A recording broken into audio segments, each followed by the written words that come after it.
মাঝে কয়েকটা দিনের বিরতির পর রবিবার থেকেই ফের জ্বলতে শুরু করেছিল প্রতিবেশী বাংলাদেশ।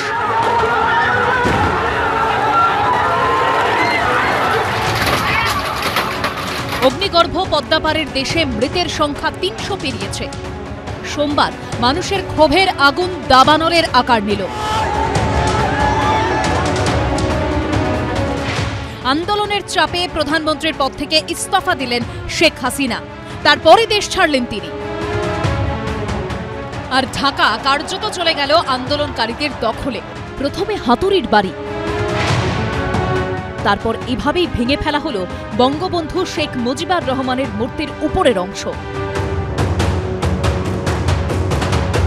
প্রধানমন্ত্রীর বাসভবন গণভবনে ঢুকে তাণ্ডব লুটপাট চালালেন আন্দোলনকারীরা।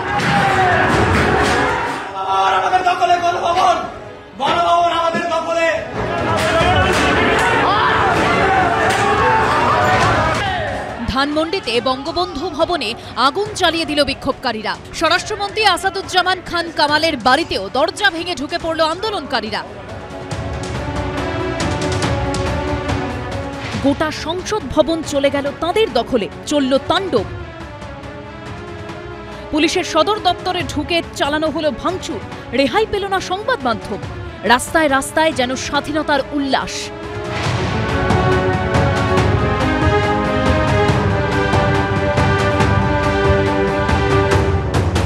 Getting what we deserve, what 16 crore or 18 crore people of this country deserves.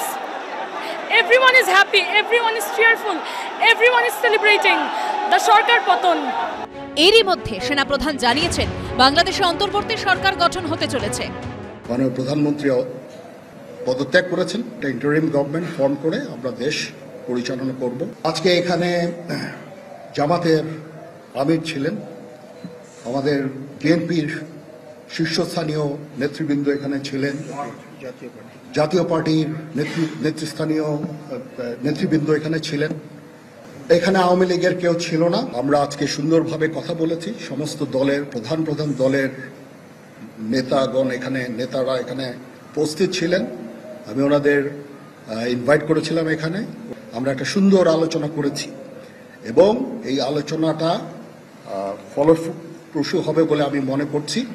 অন্তর্বর্তী সরকারের সম্ভাব্য প্রধান হিসাবে ৩ জনের নাম উঠে আসছে।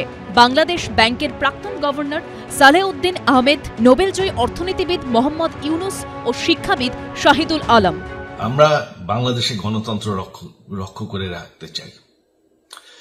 সরকার পতন করে নতুন সরকার আসার সাংবিধানিক অনুযায়ী শুধুমাত্র একটি উপায় আছে, সেটা হচ্ছে নির্বাচন। আপনারা যে বঙ্গবন্ধুর মেয়ে শেখ হাসিনার বিরুদ্ধে বলছেন, আজকে শেখ হাসিনা না থাকলে বাংলাদেশ এতদূর আসতে পারত? অসম্ভব। কেউ কল্পনা করতে পারে নাই যে বাংলাদেশ এরকম উন্নতি করবে, এরকম উন্নয়ন হবে। ঠিক আছে, শেখ হাসিনার পর আপনাদের কি হবে সেটা আমারও চিন্তার বিষয় না, আমার পরিবারের আর চিন্তার বিষয় না, আপনারা বুঝবেন। সরকারি চাকরিতে মুক্তিযোদ্ধাদের পরিবারের জন্য সংরক্ষণের বিরুদ্ধে গত জুলাইয়ে আন্দোলন শুরু হয় বাংলাদেশে। দেশ জুড়ে আন্দোলনে নামেন ছাত্রছাত্রীরা। আগুন জ্বলতে শুরু করে ঢাকা সহ বিভিন্ন শহরে। পরিস্থিতি সামাল দিতে রবিবার সন্ধে থেকে কারফিউ জারি করে আওয়ামী লীগ সরকার। কিন্তু পরিস্থিতি ক্রমেই বুমেরাং হয়ে যাওয়ায় সোমবার নিজেই প্রধানমন্ত্রীর পদ ছাড়লেন শেখ হাসিনা। এদিকে শেখ হাসিনা দেশ ছাড়তেই কার্যত সরকার বিরোধী আন্দোলনকারীদের মুক্তাঞ্চলে পরিণত হয় গোটা দেশ। গণভবনে ঢুকে পড়ে অসংখ্য মানুষ। উল্লাসে চলে খাওয়া দাওয়া।